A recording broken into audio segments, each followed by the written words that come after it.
देखिए 9 अप्रैल से पहले ही मामला तो शुरू हो चुके थे और मैं उन मुलाकातों का चश्मदीद गवाह हूँ जो पीडीएम जमातों की हो रही थी। मौलाना फजल रहमान से मुलाकातें कैसी होती थीं।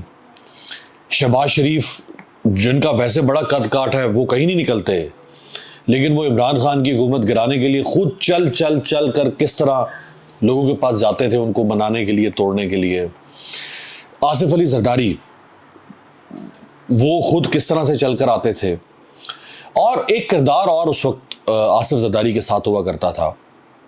उस किरदार का नाम है मोहसिन नकवी।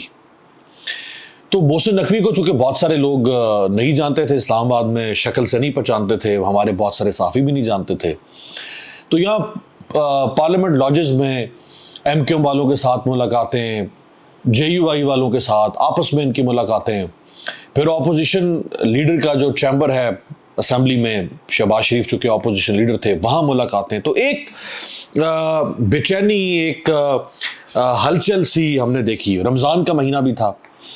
तो कई दफ़ा ऐसा हुआ कि इफ्तारी करते हुए हमें खबर होती थी कि यहाँ कुछ हो रहा है, तो इफ्तारी छोड़ के हम भागते थे कि क्या होने जा रहा है। चूँकि पूरा महीना था 8 मार्च से लेकर 9 अप्रैल तक,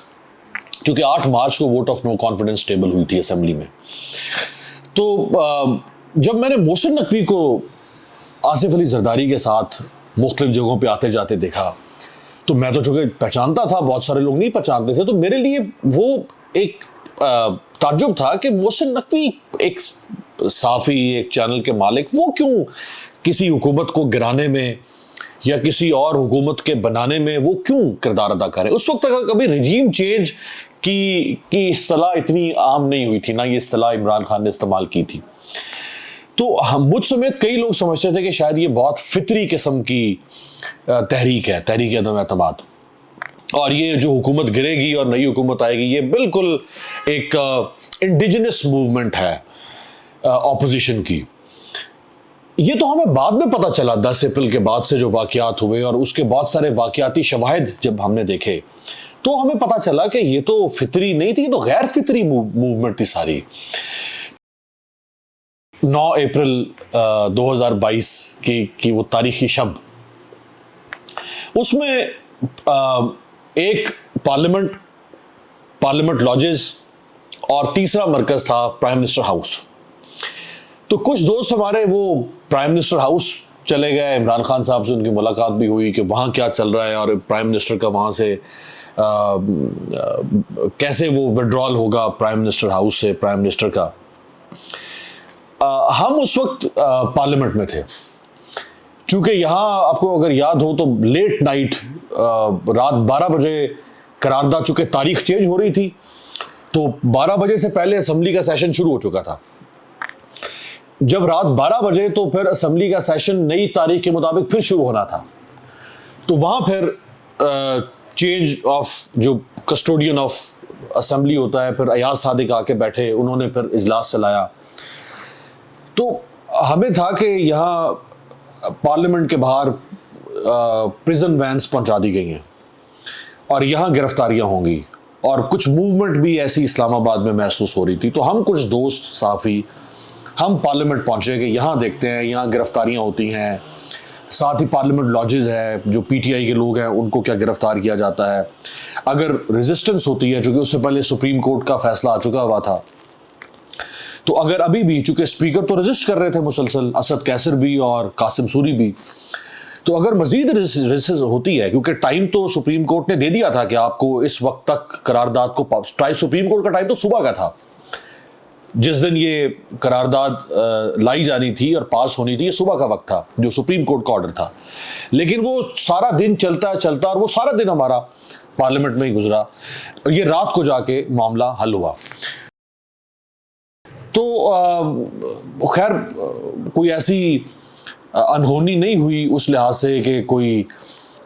ऐसी कोई कैफियत होती कि कोई 111 ब्रिगेड, क्योंकि ये बातें चल रही थी कि अगर अभी भी स्पीकर रेजिस्ट करते हैं, तो जिसका जिक्र इशारा किया अतर मिनल्ला साहब ने न्यूयॉर्क बार से खिताब करते हुए, तो उस वक्त यहाँ खबरें पार्लियामेंट में हमें पहुँच चुकी थी कि इस्लामाबाद हाई कोर्ट को खुलवाया जा रहा है, कुछ लोग उधर निकले कि जाके देखा जाए वहाँ क्या होता है, क्योंकि दो राय थी। एक तो ये कि अगर मार्शल लॉ लगता है, कोई इमरजेंसी की कैफियत होती है, तो हाई कोर्ट रोकेगी। जो डोमिनेंट राय थी उस वक्त वो ये थी कि अगर नहीं मानती हुकूमत तो फिर असम्बली को इस्तेमाल किया, अदालत को इस्तेमाल किया जाएगा उस मकसद को पूरा करने के लिए। लेकिन बहरहाल वो चूँकि सारे ऑन बोर्ड थे, ऑपोजिशन भी ऑन बोर्ड थी, उस ज़माने की establishment, general Bajwa on board थे, अदलिया भी ऑन बोर्ड होगी।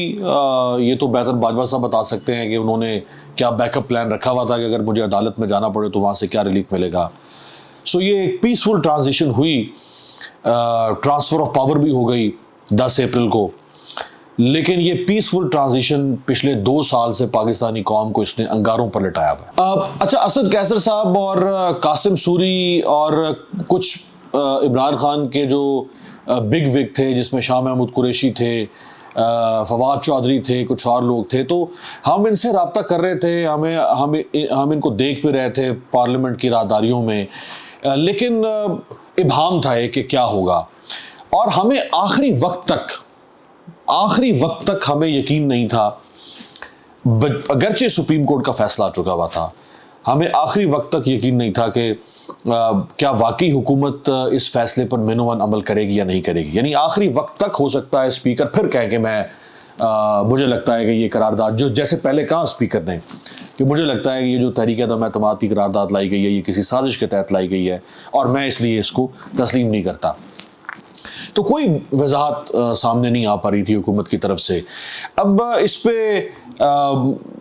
क्या इमरान खान साहब के और उनकी टीम के दरमियान राब्ते का फुकदान हो चुका हुआ था, क्योंकि उनको भी अंदाज़ा था कि उनकी मॉनिटरिंग हो रही होगी बड़ी स्ट्रिक्ट। उससे पहले ये खबर आई कि एक हेलीकॉप्टर लैंड किया है, ये भी हमने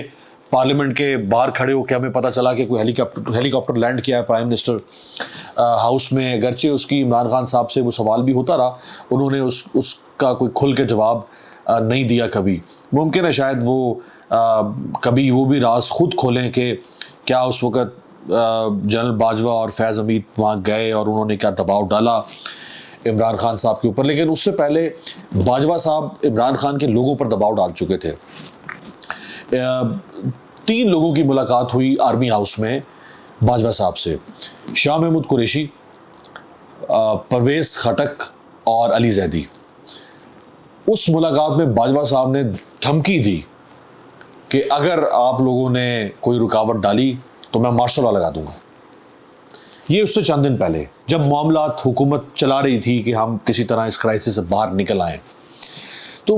उस वक्त एक मिसट्रस्ट पैदा हो चुका हुआ था शदीद किस्म का कि कौन लोग इमरान खान के साथ खड़े हैं, कौन इमरान खान को छोड़ के जा चुके हैं। चूँकि डिसीडेंट्स तो आ चुके थे, जिन 20-22 लोगों ने छोड़ दी पार्टी और वो उधर चले गए सिंध हाउस में। तो उस वक्त ये एक बड़ी गैर यकीनी की सूरत हाल थी कि इमरान खान के कितने और ऐसे MNAs हो सकते हैं जो अपनी साइड तब्दील कर चुके हैं, लेकिन हुकूमत ने उनको अभी इशारा नहीं किया कि आप ऐलान कर दें।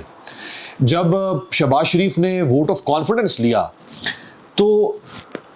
इमरान खान के जो डिसिडेंट्स थे उनके वोट की ज़रूरत ही नहीं पड़ी,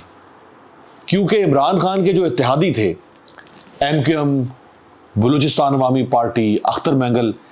इन इत्तेहादियों की मदद से ही शहबाज शरीफ साहब की जो सिंपल मेजॉरिटी थी वो क्लेम हो चुकी थी। तो इत्तेहादी चूँकि उधर मिल गया तो वो जो डिसिडेंट्स थे उनकी ज़रूरत नहीं पड़ी। अगर उनकी ज़रूरत पड़ती और वो वोट देते तो शायद उनके ऊपर भी वही लागू हो जाता जो पंजाब असम्बली के लोगों पर हुआ था। तो वो जो असद कैसर या बाकी लोग जो थे वो एक हैजान था, लेकिन हम नहीं समझ पाए कि कहाँ पे राब्ता टूट रहा है और कहाँ राब्ता बन रहा है।